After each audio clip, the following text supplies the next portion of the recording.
Досик, мысалы, жас балдарға 18-20 жасқа дейінгі жас балдарға неме айналысқан дұрыс ютубта? ютубта Вообще ютубпен айналысқан дұрыс па, дұрыс емес па оларға? сіздің сұрағыңыз өте орынды. Мен оларға айтар едім, сіздер қазір қарағанда тикток, инстаграмға қарағанда ютубпен айналысқандарыңыз дұрыс. Себебі ютубта өте керемет мүмкіндік көп. Ютубта ақша төлейді, авторлық құқық, атақ абыройдың бәрі ютубта. Ал инстаграмда, тиктокта ешқандай пайда жоқ. Пайда бар әрине, тек атақ. Ал ютубта ақша бар. Тиктокта, инстаграмда қазір базар болып кетті, шынымды айтайын. Танымал болу. Қалай базар болып кетті? Мысалы, тиктокерлер бар ғой. Ақша таба ма тиктокерлер? Ол жағын анық білмедім. Ол біреу табады дейді, біреу таппайды дейді. Негізінен Сен өзің көзіңмен көрген жоқсың, көрген жоқпын. ютубтан ақша табу әрине болады. Мен қазір статистикама байланысты ютубтан. Яғни видео салған сайын көбейеді. Мысалы, бір айда видеом аз болуы мүмкін, бір айда видеом көп болуы мүмкін. Яғни қаралым санына байланысты. Сағатына байланысты ма, қаралым санына? Сағатына байланысты. Ал сағаты қаралымға байланысты. Мысалы, мындай да әңгіме да, ютубта енді. Жаңа айтып жатсың ғой сен, ютубтан, тиктоктан ақша шығара ма, шығармай ма, әңгімені жіберіп жатыр деп жатсың да. Мысалы, көптеген сен мысалы жасың қаншада қазір? Қазір 18-де.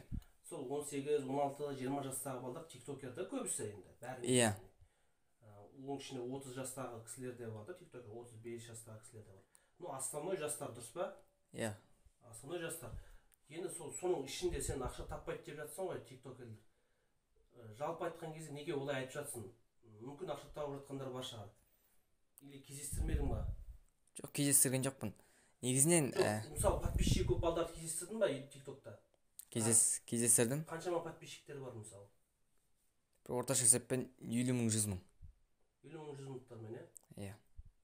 50 мың, 100 мың аз емес былай айтқанда. Аз емес. Мысалы, қазір ютубта қанша подписчик бар сенде? Қазір менде ютубта 50 мың подписчигім бар. 50 мың да? Иә. Оны қанша уақытта жинадың сен? Бір 9 ай. Иә, 9 ай ішінде жинадым. Өте басқа темада ғой, получается да, өзің атында емес, басқа темада, иә. Күніне 1-2 сағат бөліп отырдым. 9 айда осындай нәтижеге жеттім. Енді ақша қанша шығарасың примерно? Если не секрет, конечно. Орташа есеппен алатын болсам, $200-300 арасында. 200-300 доллар, так, теңгеге ауыстырған кезде $100 42-43 мың, иә? Иә. Получается 120 мың теңге болып тұрға да, былай айтқанда. Иә. Қарапайым ютубтан. 120 мың теңге. Иә, қарапайым ютубтан. Тек видео салам. Ешқандай күшімді, энергиямды жұмсамаймын. Күніне 1-2 сағат бөлем. Сонда ақ. Түсінікті. Енді сұрақ, жалпы 13 жас, 14 жастағы балалардан бастап 20 жас. Жалпы сен құрдастардың арасында сен қатарлы балдарға, қыздарға не айтасың жалпы? Менің айтар ақылым, құрметті менің құрдастар, инстаграм мен тиктокты қоя тұрыңыздар. Сіздер ютубтан басаңыздар, басетін болсаңыздар. Ютубтан мүмкіндік көп. Жоқ, инстаграм мен тиктокты қоя тұрыңыздар дегенде қалай ол? Мысалы, қоямын қалай? Неге қояды олар?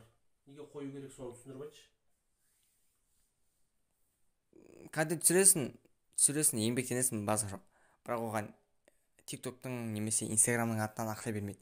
Ал ютубта ондай мүмкіндік бар. Ютубта монетизация бар.